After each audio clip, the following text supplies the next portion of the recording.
En los anales del siglo XXI, pocos conflictos habían arraigado con la misma virulencia y desesperanza que la profunda división entre Ucrania y Rusia.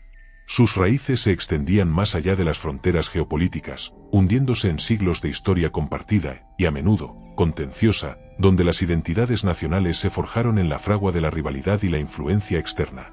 Desde la desintegración de la Unión Soviética, la brecha se había ensanchado, marcada por tensiones territoriales, diferencias culturales y la sombra persistente de un pasado imperial. La anexión de Crimea en 2014 y el estallido del conflicto en el Donbass habían sido meros preludios de una escalada que, para 202X, había sumido a la región en una guerra abierta de una magnitud aterradora. Las imágenes que llegaban de Ucrania eran un goteo incesante de dolor y devastación. Ciudades antaño vibrantes se reducían a escombros humeantes, sus infraestructuras destrozadas y sus habitantes desplazados o atrapados bajo el fuego cruzado.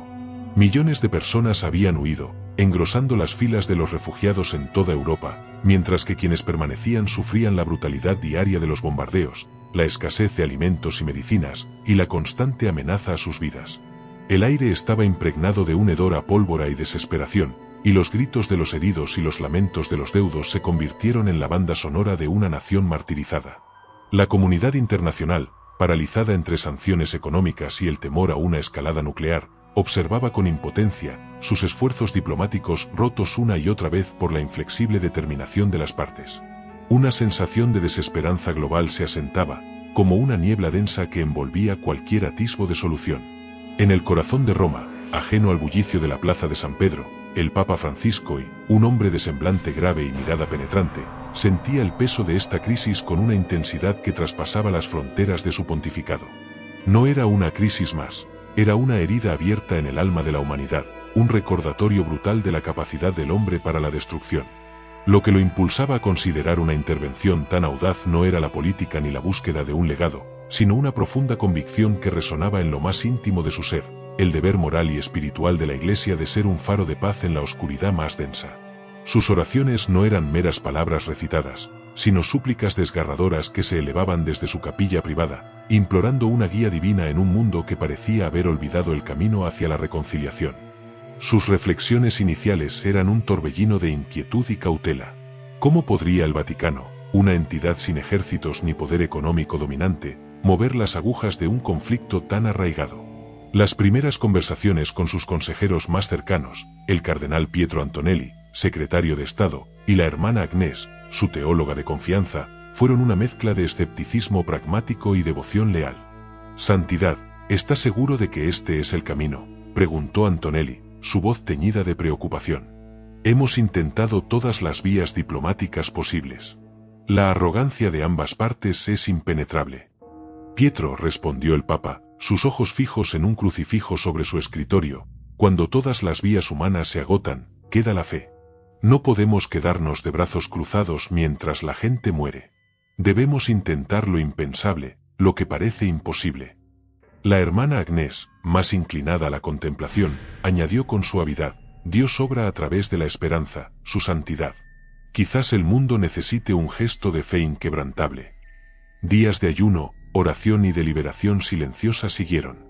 La idea, inicialmente un susurro, se convirtió en una convicción inquebrantable.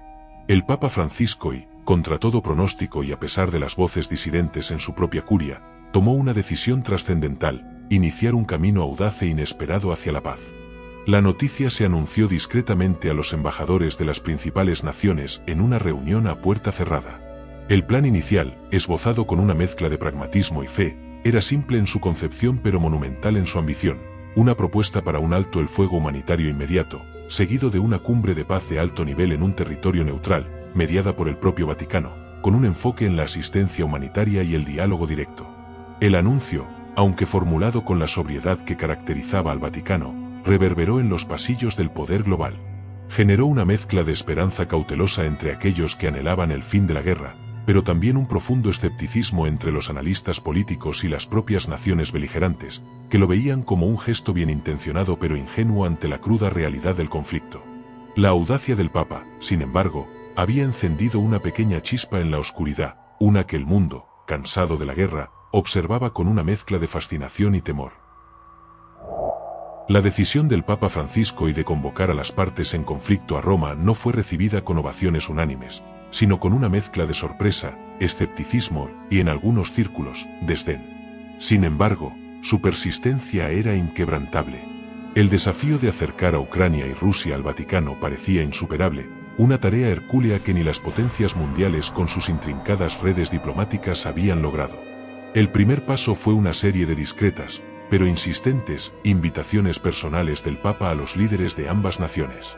No eran ultimátums, sino súplicas, imbuidas de una autoridad moral que trascendía la política. Para el presidente ucraniano, Volodymyr Kovalenko, la idea de sentarse a la mesa con el agresor era un trago amargo, casi una traición a la sangre derramada. Su obstáculo principal era la legitimidad y el honor de su nación, así como la presión de un pueblo que había sufrido indeciblemente. Sin embargo, la promesa del Papa de una mediación estrictamente neutral y el énfasis en la crisis humanitaria como punto de partida, sumado a la creciente fatiga de una guerra que no mostraba fin, le hizo considerar la invitación. Por parte de Rusia, el presidente Dmitry Volkov era un estratega calculador, imbuido de un nacionalismo férreo y una desconfianza arraigada hacia las instituciones occidentales. Su principal impedimento era la percepción de debilidad o concesión que un acercamiento podría proyectar, tanto interna como externamente. No obstante, la insistencia del Papa, combinada con el deseo tácito de romper el aislamiento internacional y quizás explorar una salida a un conflicto costoso, le llevó a aceptar, aunque con condiciones estrictas y sin ilusiones de un avance rápido. La figura del Papa, ajena a los intereses geopolíticos directos, ofrecía una vía que no implicaba un salvar la cara excesivo para ninguna de las partes. Los encuentros iniciales tuvieron lugar en una sala discreta del Palacio Apostólico, lejos de los focos de los medios. La atmósfera era tan tensa y densa como el aire de una tormenta inminente. Las delegaciones se sentaron frente a frente, sus rostros marcados por la desconfianza mutua y años de hostilidad. Kovalenko, de mediana edad y con una cicatriz visible en el rostro, era un líder que había forjado su temple en la guerra, escéptico pero con la mirada de quien ha visto demasiado sufrimiento. Su contraparte, Volkov, un hombre de edad más avanzada y mirada fría, proyectaba una autoridad inquebrantable, un muro de acero forjado en décadas de política dura. El Papa Francisco y no se sentó a la cabecera como un juez, sino en el centro, ligeramente retraído, observando y escuchando con una paciencia infinita. Sabía que la fe por sí sola no movería montañas de rencor, pero sí la paciencia y la empatía. Su diplomacia fue innovadora y profundamente personal. No hubo discursos grandilocuajes ni sermones, sino conversaciones privadas y prolongadas con cada líder, a menudo sin traductores, donde el silencio y la escucha activa eran tan importantes como las palabras. En un gesto simbólico que desconcertó a algunos y conmovió a otros, el Papa invitó a ambos líderes a una oración conjunta no tradicional, no en la Capilla Sistina, sino en el Jardín Vaticano, bajo la sombra de un olivo centenario, símbolo de paz. Allí, en lugar de oraciones formales, les pidió que guardaran un minuto de silencio, pensando en las víctimas inocentes de ambos lados. Fue un pequeño acto, pero en el silencio se sintió el peso compartido de la tragedia, una fisura mínima en el muro de hostilidad. Los primeros avances fueron minúsculos, casi imperceptibles para un observador externo. Un pequeño acuerdo para establecer corredores humanitarios más seguros en zonas específicas, una promesa vaga de intercambiar prisioneros heridos, un compromiso de considerar la posibilidad de una futura mesa de diálogo sobre el regreso de niños desplazados. Cada punto era un tira y afloja agotador, con cada palabra y cada coma siendo objeto de escrutinio. La desconfianza era palpable, cada propuesta era vista como una trampa potencial. Pero el Papa, con su calma inalterable, su capacidad para encontrar un terreno común en la dignidad humana y su recordatorio constante del sufrimiento de la gente, impedía que las conversaciones colapsaran. A menudo, recurría a anécdotas personales sobre conflictos pasados y la resiliencia del espíritu humano, derribando, poco a poco, las primeras barreras. La ruptura llegó después de una semana de negociaciones extenuantes. Tras una tensa discusión sobre el acceso a una ciudad sitiada, el Papa intervino con una propuesta simple. El Vaticano enviaría observadores neutrales, y las ayudas se distribuirían bajo supervisión conjunta. La sorpresa fue que, después de un largo silencio, tanto Kovalenko como Volkov, casi a regañadientes, asintieron. No era un tratado de paz, ni un alto el fuego permanente, pero era un acuerdo inicial, frágil pero tangible, para continuar las conversaciones en Roma. La noticia de que las delegaciones no se habían marchado, sino que se preparaban para la próxima ronda, envió una onda de choque de alivio y esperanza a un mundo que había aprendido a no esperar nada. Las semillas de paz, por fin, habían sido plantadas. El Vaticano, ese diminuto estado soberano anclado en el corazón de Roma, se transformó en un crisol. Las primeras reuniones, tentativas y cargadas de desconfianza, habían dado paso a un ciclo extenuante de negociaciones a puerta cerrada, un ballet diplomático donde cada movimiento era calculado, cada palabra pesada con el plomo de la historia y el dolor del presente. La sala de conferencias, austeramente decorada pero imbuida de la solemnidad del lugar, se convirtió en el epicentro de un pulso que definiría el futuro de millones. La dinámica de las reuniones de alto nivel era agotadora. Las delegaciones se dividían en subcomisiones para abordar temas específicos, pero las decisiones finales recaían en las sesiones plenarias presididas por el Papa. El general Víktor Petrov, de la delegación rusa, era una figura imponente, un veterano de innumerables campañas, cuya voz resonaba con la autoridad militar y la convicción de la seguridad nacional. Su contraparte ucraniana, la ministra de Asuntos Exteriores, Olena Primachenko, era una diplomática formidable, cuya elocuencia y conocimiento legal eran tan afilados como su inquebrantable defensa de la soberanía de su país. A menudo, los argumentos se elevaban a un tono que rozaba el altercado, y las reuniones se suspendían abruptamente cuando la frustración alcanzaba su punto álgido. Uno de los primeros puntos muertos irresolubles surgió con el tema de las fronteras. Ucrania exigía la plena restauración de su integridad territorial previa a 2014, una línea roja innegociable para Kovalenko. Rusia, por su parte, se aferraba a las nuevas realidades territoriales, invocando referéndums y el derecho a la autodefensa, una postura inflexible para Volkov y Petrov. La tensión era palpable, los mapas se desplegaban y las líneas se trazaban con dedos temblorosos, cada milímetro representando vidas perdidas y futuros inciertos. Fue en medio de este estancamiento cuando surgió la primera crisis mayor. La noticia de un nuevo bombardeo en una ciudad ucraniana llegó a la sala, y la delegación ucraniana, liderada por Kovalenko y Primachenko, amenazó con abandonar las negociaciones, sintiéndose traicionada. La atmósfera se volvió gélida, los rostros ucranianos, antes tensos, ahora estaban pálidos de rabia. El Papa Francisco, que hasta ese momento había mantenido una serenidad casi sobrenatural, sintió un aguijón de desesperación. Se retiró a su capilla privada, sus rodillas hincadas en el frío mármol. Su fe, ese pilar inamovible, se vio puesta a prueba. Las palabras le fallaban. ¿Era todo en vano? ¿Estaba pidiendo lo imposible a hombres consumidos por el odio? En ese momento de profunda introspección, no buscó respuestas políticas, sino una renovada fortaleza espiritual. Regresó a la sala con un semblante aún más grave. No reprochó ni juzgó, sino que, con una voz apenas audible pero llena de autoridad moral, habló de la responsabilidad compartida de la paz, no solo con los vivos, sino con los millones que habían perecido en ambos bandos. Propuso una moratoria de 24 horas para que las delegaciones se calmaran, una oportunidad para que cada uno consultara sus conciencias. En ese lapso, su equipo, liderado por el astuto cardenal Antonelli y la perspicaz hermana Agnès, trabajó sin descanso. Antonelli, con su red de contactos globales, verificó los informes del bombardeo, mientras que la hermana Agnès, con su enfoque en la compasión, organizó discretos encuentros con los diplomáticos de segundo nivel de ambas partes, humanizando el conflicto. El Papa, en una movida inesperada, invitó a ambos líderes a una reunión privada en los jardines vaticanos, un encuentro sin asesores, solo ellos tres. Allí, no se habló de fronteras, sino de los hijos perdidos y las cicatrices que la guerra deja en el alma. Fue un momento de cruda humanidad donde, por un instante, la máscara de líderes inflexibles se resquebrajó. Este acto de profunda conexión personal, una diplomacia del alma, anclada en la compasión, fue el punto de inflexión. Cuando las negociaciones se reanudaron, el tema de las reparaciones emergió con la misma ferocidad que las fronteras. Ucrania exigía una compensación masiva por los daños infligidos, mientras que Rusia rechazaba cualquier admisión de culpa que implicara pagos. La solución vino a través de una propuesta del padre Lorenzo Bernini, un jesuita economista, asesor del Vaticano y un personaje secundario crucial con una mente tan brillante como su humildad.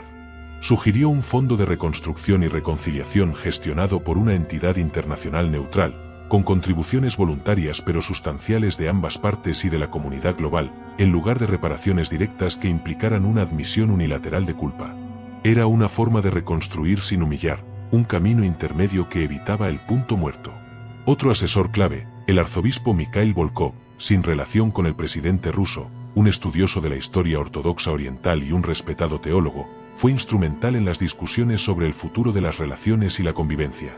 Ayudó a tender puentes entre las profundas divisiones religiosas y culturales, enfatizando los puntos en común del cristianismo y la necesidad de una coexistencia pacífica más allá de las diferencias políticas. Las semanas se convirtieron en meses, con avances y retrocesos diarios. Hubo momentos en que el acuerdo parecía imposible, cuando el peso del pasado amenazaba con aplastar cualquier esperanza de futuro. La perseverancia del Papa, su capacidad para ver más allá de las posturas rígidas y apelar a la humanidad subyacente en cada individuo, se convirtió en el ancla que impedía que el barco de la paz se hundiera. Su liderazgo moral no solo era retórico, se manifestaba en su agotadora dedicación, en sus horas de oración silenciosa y en su negativa a renunciar. Finalmente, tras una noche de negociaciones maratonianas, cuando el sol comenzaba a teñir el cielo de Roma con los primeros rayos de un nuevo día, y las ojeras profundas marcaban los rostros de todos los presentes, emergió un vislumbre de un acuerdo posible. No era un tratado de paz completo, pero sí un marco para una paz sostenible, un documento que delineaba los principios para un alto el fuego permanente, una hoja de ruta para la retirada gradual de tropas, el establecimiento de zonas desmilitarizadas bajo supervisión internacional, un mecanismo para el retorno de los desplazados y los prisioneros, y el esbozo del Fondo de Reconstrucción. Las fronteras, el tema más espinoso, se abordarían en una fase posterior, en un proceso de diálogo continuo y de reconocimiento mutuo, mediado internacionalmente. El acuerdo era frágil, sostenido por hilos finos de exhaustión y una renovada, aunque cautelosa, esperanza. No había sido una intervención divina repentina, sino el resultado de un arduo trabajo, de innumerables concesiones difíciles, y sobre todo, de la inquebrantable fe de un hombre que se atrevió a creer en la posibilidad de la paz cuando el mundo solo veía guerra. La sala, antes cargada de hostilidad, ahora respiraba un aire de alivio, una promesa tenue de que el crisol había forjado algo más fuerte que el acero de la guerra, la primera chispa de la reconciliación.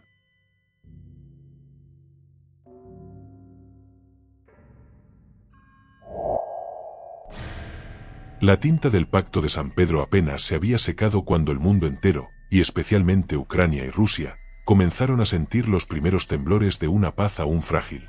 La euforia inicial en las calles dio paso rápidamente a una mezcla de alivio, cautela y una profunda incertidumbre sobre el futuro.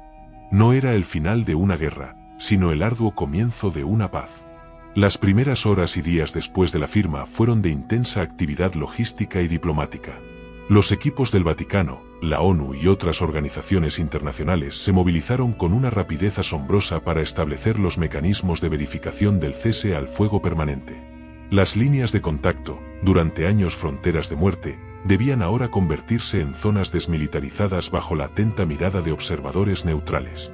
Los primeros convoys de ayuda humanitaria, cargados con alimentos, medicinas y materiales de construcción, comenzaron a dirigirse hacia las ciudades más devastadas, un rayo de esperanza tangible para las poblaciones que habían sufrido años de privaciones.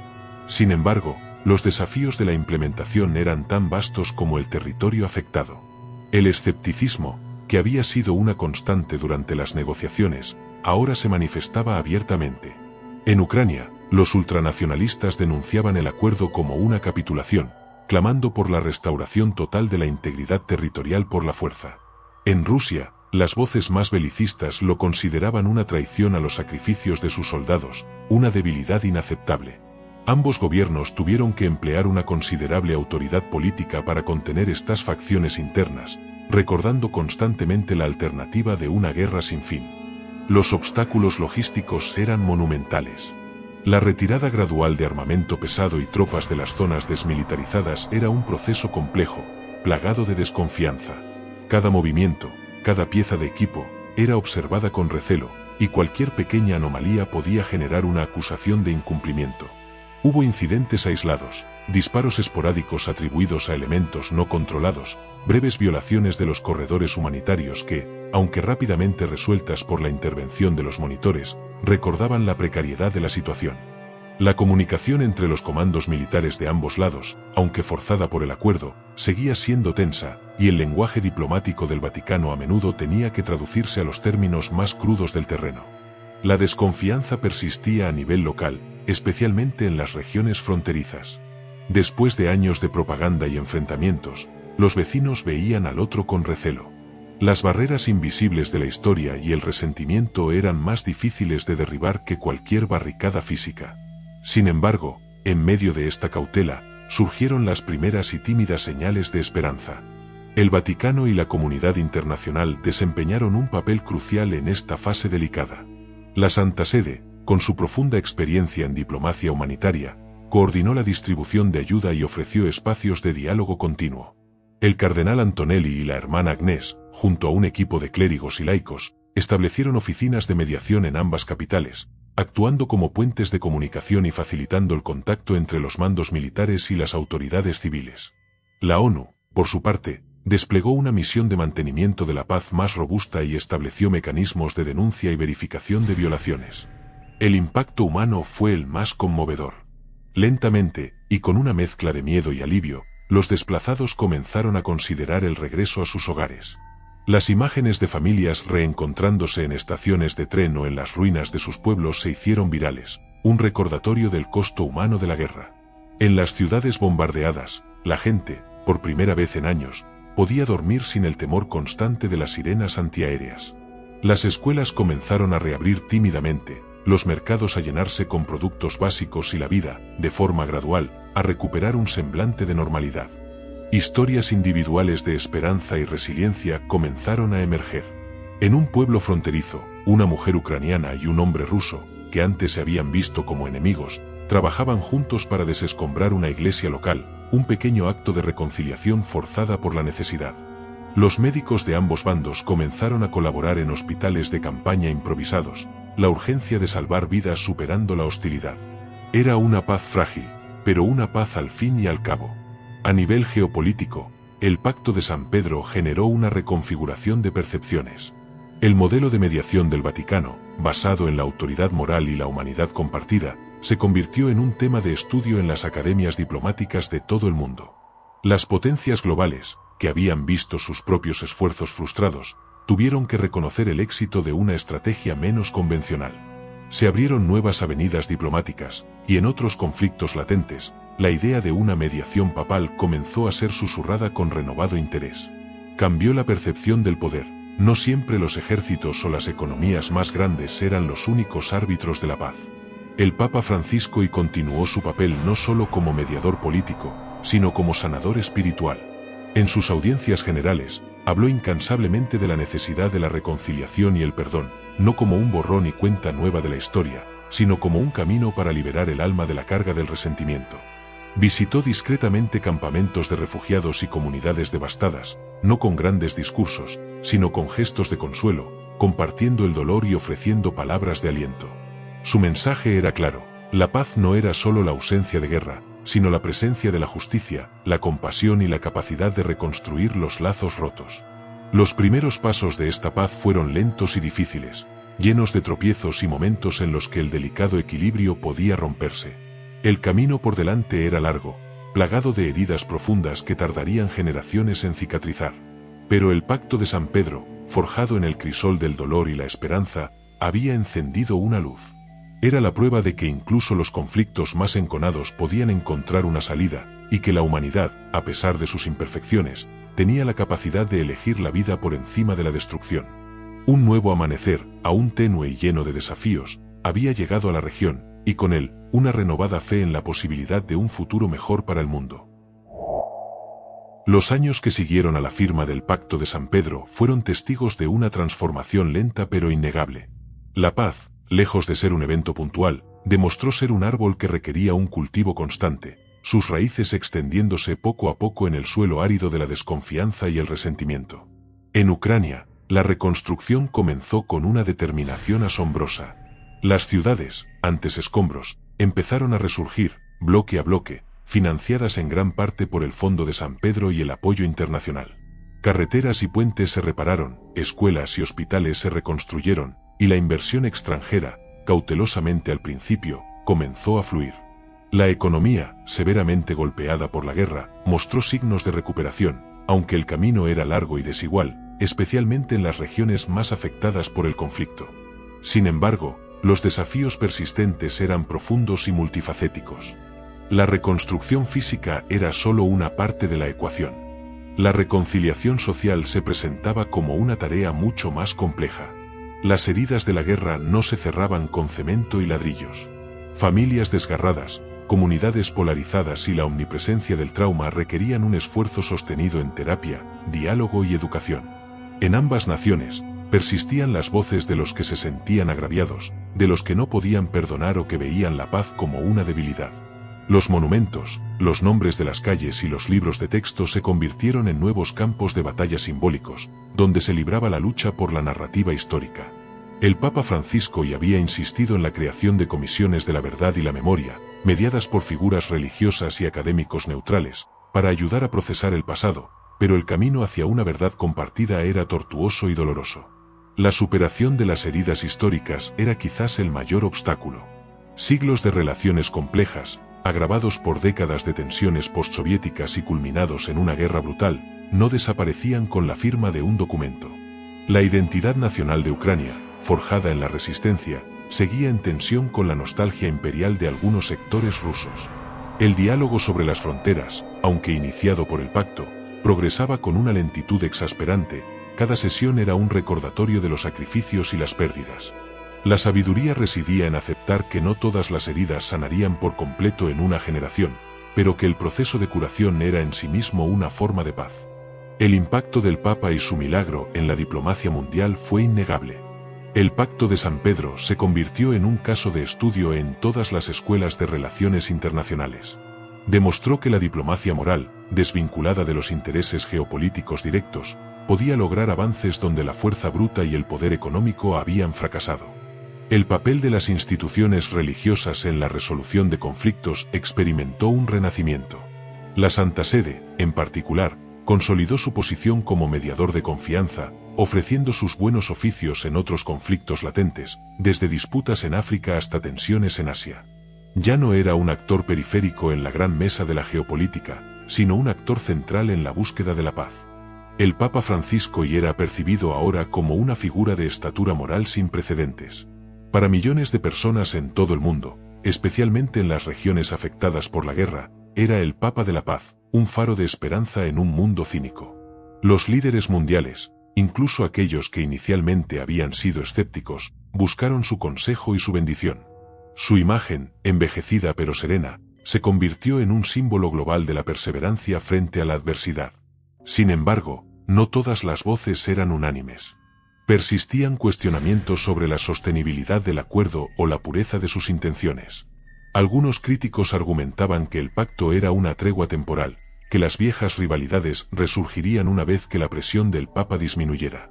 Otros, más cínicos, especulaban sobre las motivaciones ocultas del Vaticano, viendo en el aumento de su influencia un posible intento de expansionismo religioso, aunque esto era rápidamente desmentido por la naturaleza inclusiva y ecuménica de su mediación.